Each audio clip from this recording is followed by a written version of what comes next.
Welcome, and thank you for clicking on this video. This is the Groove TM Mustang style short scale bass. This is not a sponsored video or a paid advertisement, but this, I think, is one of the best value short scale basses out there. Let's check it out. So the brand name of this bass is Groove, and the parent company is Canna Musique Canada. Now, I don't know very much about this company, but as I understand it, they are a distribution company and they sell a whole bunch of other music related gear. And their house brand of guitars and basses is called Groove. This is pretty clearly a Mustang style bass and is completely passive. It has a Mustang style pickup and the controls are volume and passive master tone. No batteries, no preamp. This is a top load bridge. So unlike a more traditional Mustang, which is string through, this is top load only. See, no holes in the back. The body is advertised to be alder, say maple neck with a maple fingerboard, and it has very attractive looking black hardware. Now the website advertises this to be a 30-inch scale, and that measurement proves to be correct. However, it does advertise this as having 21 frets, but this only has 19.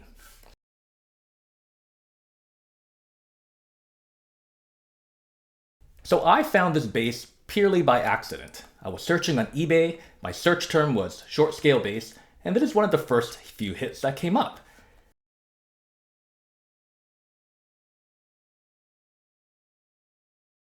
This comes in a variety of different colors, 5 of them I believe, and this is the color that really caught my eye.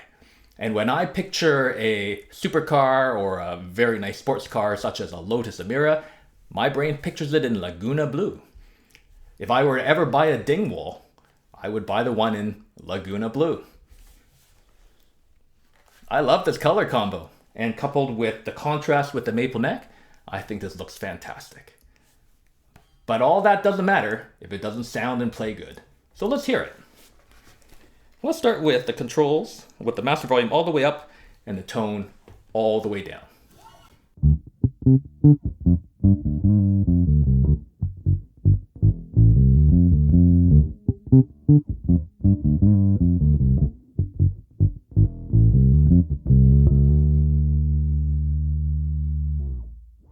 Let's roll the tone knob up to about 25%.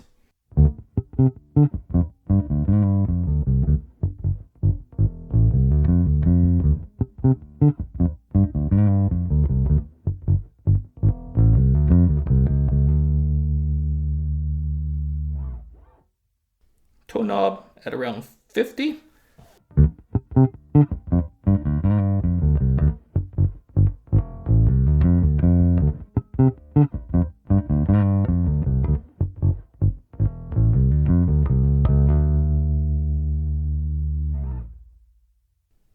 Tone knob at 75.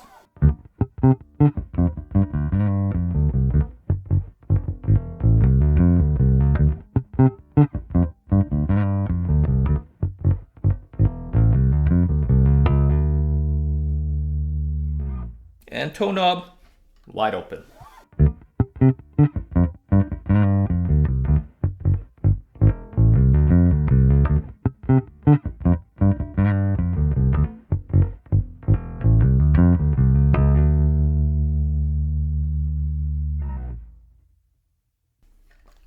Let's put this Groove TM bass up against the drum track to see how the sounds sit with the drums. We have 3 passes to this. In the first one, we have the tone knob at 25%. The second pass, we have the tone knob at 50%. And the third pass, we have the tone knob wide open at 100. And for a sonic comparison, I'm going to put this head to head to a Squier Bronco bass with the stock pickup. Now my Bronco bass is currently strung with D'Addario XL nickel round wounds, gauges 100 to 45. On the Groove TM these are the stock nickel round wound strings that came with the bass. Well, let's hear these 2 basses head to head. Let's go.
So I hope you enjoyed that playing example.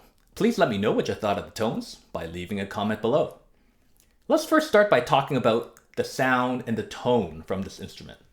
In comparison to the Squier Bronco bass, at all 3 tone knob settings, this bass sounded far more open, had more definition, and the attack of the note was much more clear and articulate compared to the Bronco bass. With the tone knob wide open, you can hear much more pronounced upper mid-range and has that much growlier metallic bite. Now that difference in tone may be related to the use of ceramic pickups in this Groove TM4 bass. It's not really fair to make a sweeping generalization, but ceramic pickups are generally a little brighter, a little pingier, and have a bit more of that kind of metallic growl to it. Some may say it's a little harsher in the mid-range, especially compared to something like Alnico type pickups.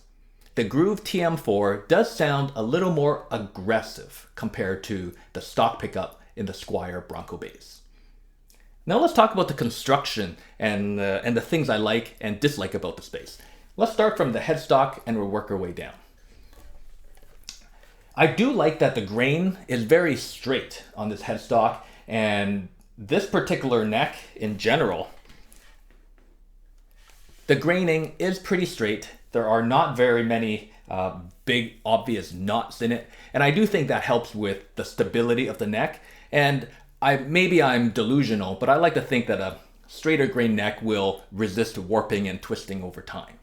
On these budget type basses, I actually do appreciate having the truss rod access up here in the headstock instead of down here in the body. Now I've spoken to several luthiers who tell me that structurally it's probably better to have the truss rod access over here. However, and Fender is notoriously bad for this, they always make the axis so small that after a few adjustments you've kind of mangled the end of the neck, and you've definitely mangled the body and the pickguard. So having an easy access up here at the headstock, I think that's a good feature.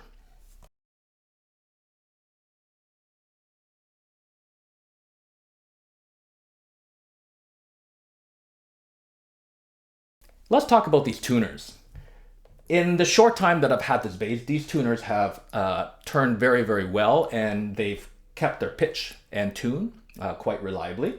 One thing I really do like about these in comparison to the Squier Bronco is the diameter of the tuning post is actually bigger. So this way the string is not wrapped around at such an acute angle, which might allow different, more different types of strings to be used on this bass. Let's move on to the nut. What I found is that in the lower end, more budget-friendly basses, the nuts are kind of cut in a very inconsistent way. Some of them come out of the factory really great, some of them are way too high, some of them are way too low. I would say the nut slotting was done pretty well on this particular nut. However, and I'll put up a photo here, the nut on the G side is slightly overhanging a bit and slightly bigger than what I would like. This becomes relevant when you're playing a lot in the first and second frets. This way your finger might actually catch on the nut. Now let's talk about the frets. This bass arrived to me without any fret sprout whatsoever. It's very, very smooth. I play with a glove and these are not really catching on my glove at all. Again, if we were to be really nitpicky, I would say the polishing of the fret ends are done in a bit of an inconsistent manner. Some are shinier than others and some feel rougher than others. But what I do like is, and it might be clearer in the photo I'm going to put up here, the sides of the frets here have been filled with, I'm not sure if it's plastic or what they filled it with, but what it feels like is a continuous piece of wood. Instead of your hand, your fretting hand feeling a little bit of a fret edge, this is very smooth to play. So from a playability point of view, I quite like this. This neck plays really, really well and is really comfortable to play. It has a just shy of a 1.5 inch nut width here. The finish on the maple is not very thick at all. I really do not like high gloss, shiny necks, and this one comes matte right out of the factory. So thumbs up for that one.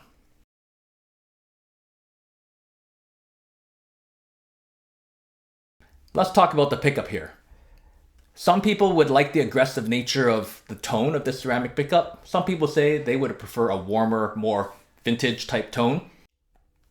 The output is great. It's a pretty nice, strong, fundamental sounding pickup. What I would say, again, being really nitpicky, the space in between these split coil pickups is aesthetically a bit on the larger side. So I'll put up a picture here of my Schecter Mustang where you can see the two split coils are much closer together.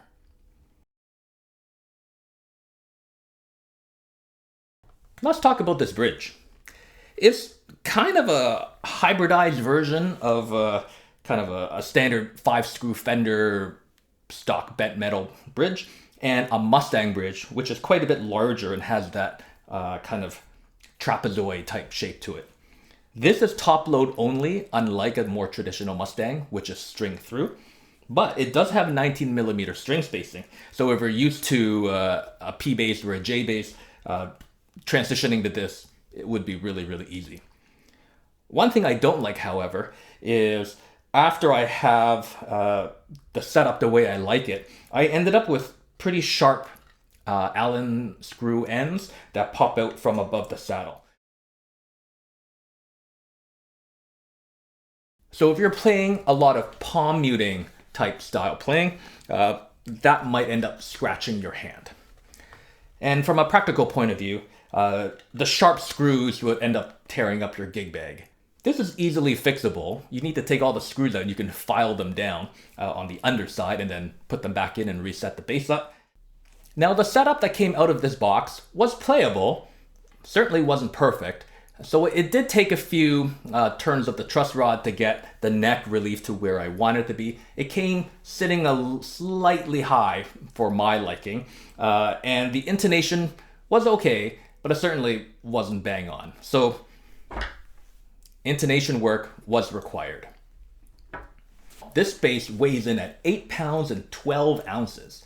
So for a short scale Mustang bass, it's on the heavier side.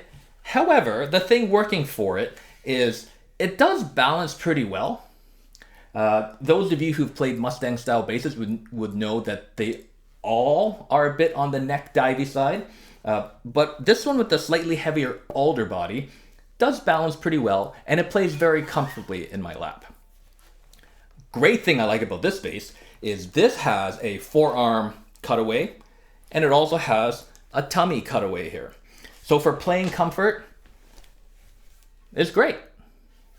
So overall, for the asking price of 289 Canadian dollars, and I got free shipping, I think that is one of the best value short scale basses out there. Now I stumbled upon this bass and this brand purely by accident, and I think they're only available on eBay and a few select Canadian companies. But check it out. 289 Canadian dollars for a Mustang style copy. Plays great. I love the look of it. And for the price point, I'm not quite sure I could ask for much more.